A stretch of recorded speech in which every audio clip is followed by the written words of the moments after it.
Welcome to Brewsers, a podcast about beer, coffee, booze, and bruisers. I am your host, Rody John, and today we talk to Michael with Hippie Brewing Company in Richardson, Texas. We talk all about him making beer before opening a tap room, how he decided on his location, and the foods they have there. This is such a great new brewery in the DFW area. When you make it out to the DFW area, because I guarantee you will at some point, definitely check out Hippie. They are doing some great things out there, and they are just figuring out exactly what their space is going to be. They have live music, they have a food truck outside, as you'll hear, and so much more. But before we get to him, make sure to go sign up for our newsletter. It comes out twice a week. You get even more information about our guest. You get fun facts, and you get to find out what's happening with your favorite podcast, all about beer, coffee, booze, and bruisers. So without further ado, here is Michael with Hippie Brewing Company. I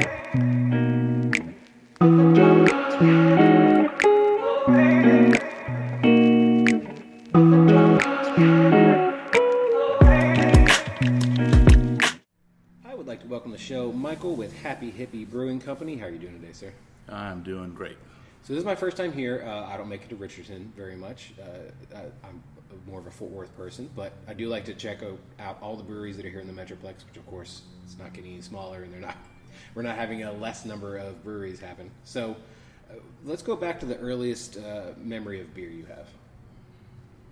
Earliest memory of beer, that would probably be my dad. Okay. And going way back to the 70s, Schlitz. Yeah. if anybody remembers that, with the old pool tops hosting holiday parties at our house and big old cooler with cans of beer, and all of us kids were always interested in wanting to try to sneak in and snag one. Of course, yeah. Then you take a sip and you get the, that's gross, how do you drink that? And now here you are.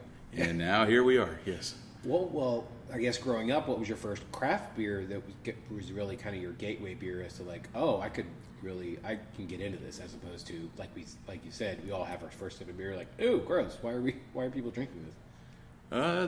That's a very interesting question, because I started brewing back in college. Ooh. So I fell into the category of I was right at the right age to where I turned legal when it was still 19. I was 19. In March. Okay, I was going to say. And 18. Then September 1st of that year is when it changed to 21. So I only had about 5-6 months of being legal.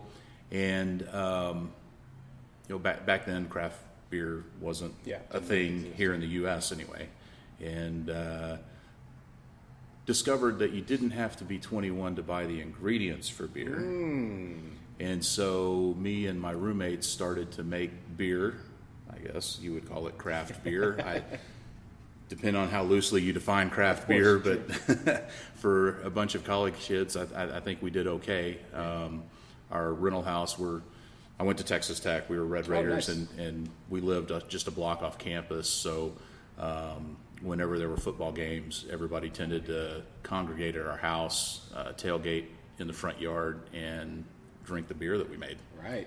And so that's kind of where I got my start. I didn't know that there was such a thing as craft beer. I just knew I was making beer.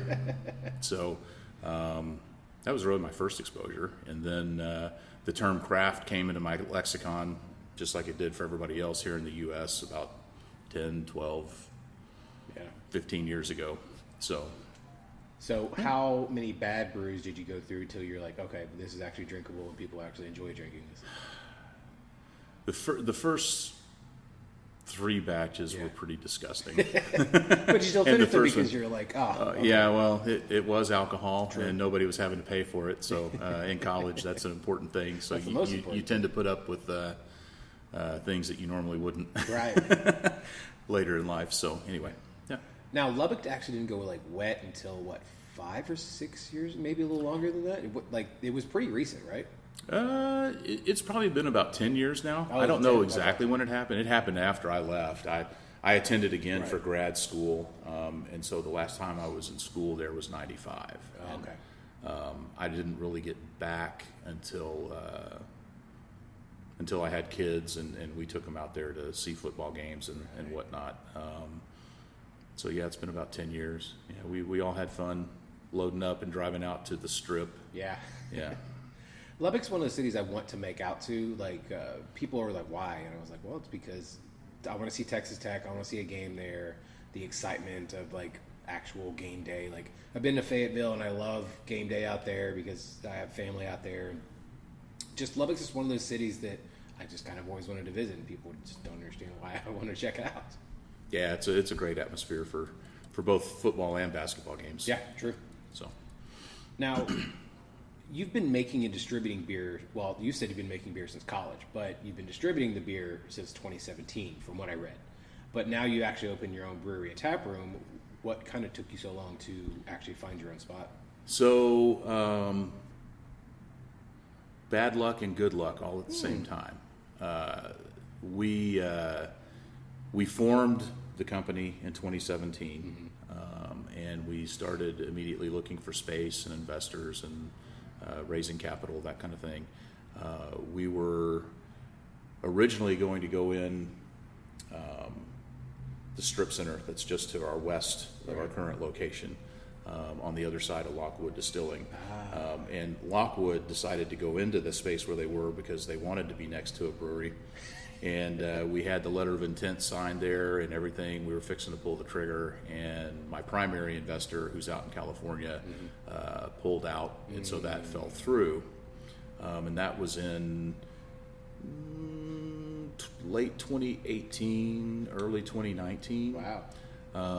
And I had spoke to the fine folks out at Hop and Sting, Yeah. John and Brian. Yeah, they're wonderful guys. And talked to them about contract brewing out there. Okay. And we're going to pursue that. At the time, Manhattan Project was brewing there, and they were really starting to take off. They were in the process of building their own location, but they were still in there. So Hop and Sting didn't have capacity to have anybody else in. And midsummer of 2019 is when John called me up and said, hey, Manhattan's going to be out of here in October.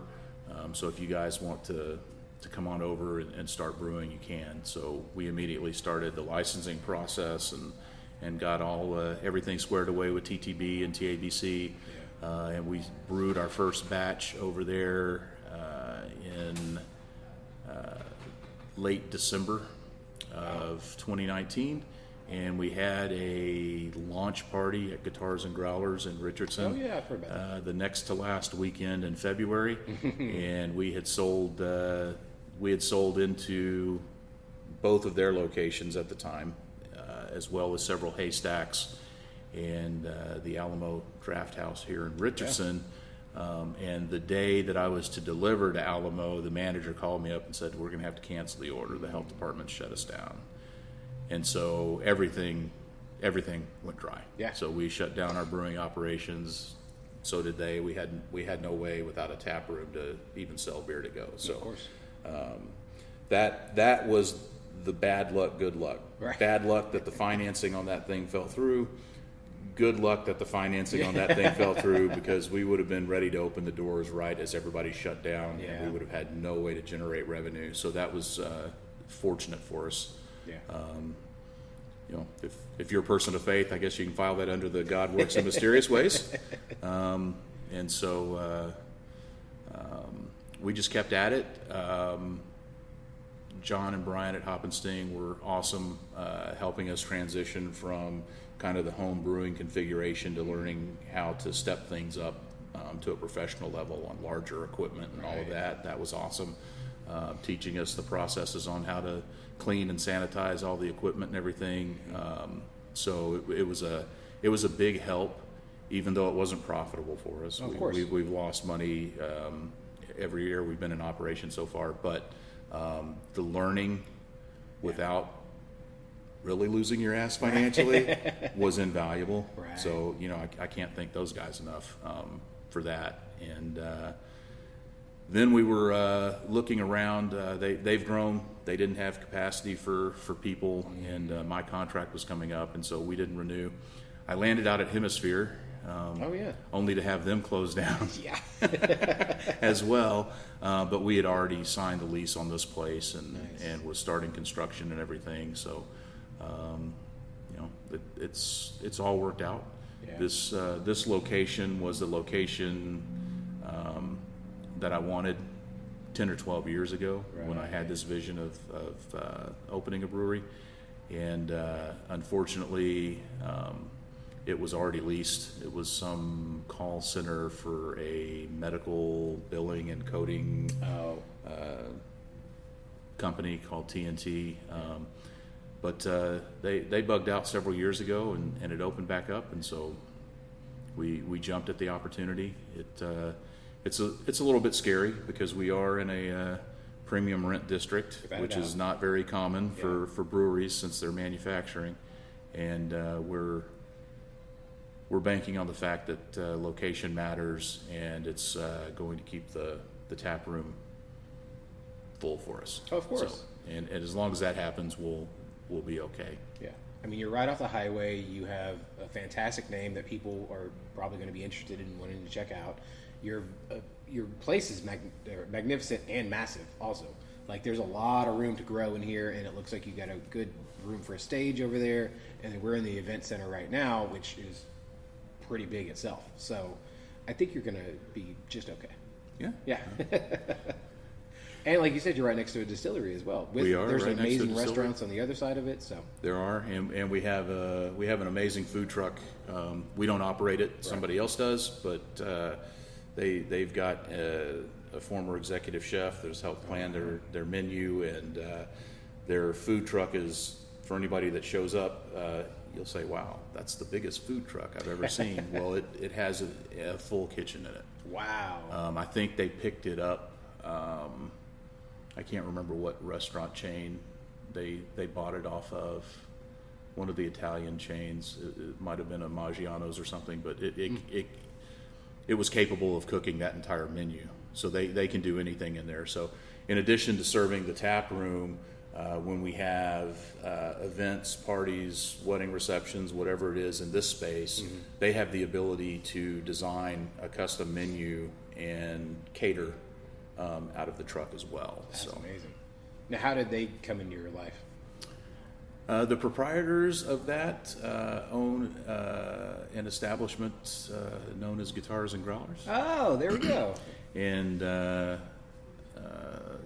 that's how we met them. Okay. When they opened the first location here in Richardson, Yeah. and we've been regulars there ever since. They were one of the first customers when we started the commercial brewing venture Right. to bring us on. Matter of fact, the Monday after we had our launch party in Richardson, they wanted us to do the pint night at their new location at the time up in McKinney. So That's that awesome. was our first pint night as well. So, yeah. That's very cool. Now, I've read that you say that being a hippie is a mindset. Can you tell us more about that, and then how you ended up on the name Happy Hippie? Yeah.